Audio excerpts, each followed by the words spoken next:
So welcome to Live in the D Extra After the Show, everyone. And I'm here with Jodi, who's on the show today, talking about healthier chip alternatives.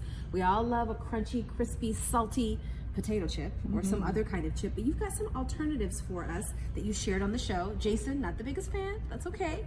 But you say that we all should be super aware of the nutritional labels. And how do you suggest we approach that?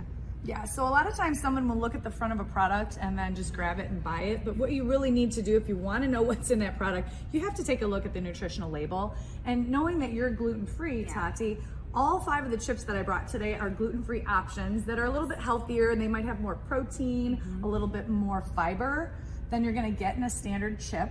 So, you know, like this first one here, these are lentil chips. I don't know if you're interested in sampling these. I'll try one. Okay. Why not? They're very light, very airy. This one particularly is free of 14 different allergens. Which is a big deal for anyone who has to watch out for food allergies. Isn't it? And so I'm looking at this list and I see mustard. I'm a nutritionist and I didn't even realize people are allergic to mustard. I had no idea. That's an allergen. So if you do have sensitivity, and these are nice. That's tasty. Right? That's very nice, actually. Okay, good. Good. That's good. Do you want to go through all these? Yeah, let's just talk about like what should we be looking out for? Because you know the number one thing I'm looking for is gluten, and I know now I'm learning as you read the nutritional labels there are other ingredients that might have gluten and it's called something else. So I have to be careful about that.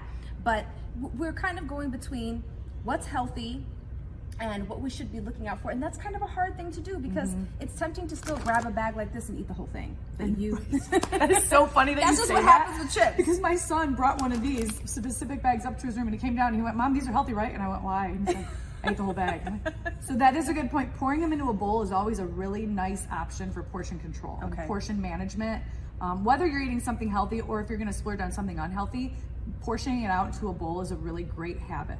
And then to address what you were saying about the gluten-free, there is a label, it's certified gluten-free. This way you don't have to scrutinize about checking every ingredient and trying to figure out, is that a hidden word for gluten? Look for that certified label if you're eating gluten-free. That's good to know. Really important. Companies have to pay, and they pay the FDA and other, other organizations to make sure. So to be able to put that certification on their food. That is really good to know, Jodi. Thank you for that. Yeah, same thing with organic. A company can't just say that they're organic. They don't have a certified organic label on the front. Then they haven't invested the money to have the research done on their product and get the label. So that's huge. But other things, like I mentioned, 2 important things if you're eating a chip and you want to make it healthier: protein and fiber. So take a look at this because we have the Better Made example here. The protein in this one is 2 grams and the fiber is 1. And if you take the beet chips instead, you're seeing 4 grams of protein and 7 grams of fiber, right? So, and not only that, but the nutritional profile on the beet is going to be so much better. Yes. And these are tasty. So I did try these and these are better than any beet chip that I've ever tried before. So that is very encouraging because sometimes they're too thin.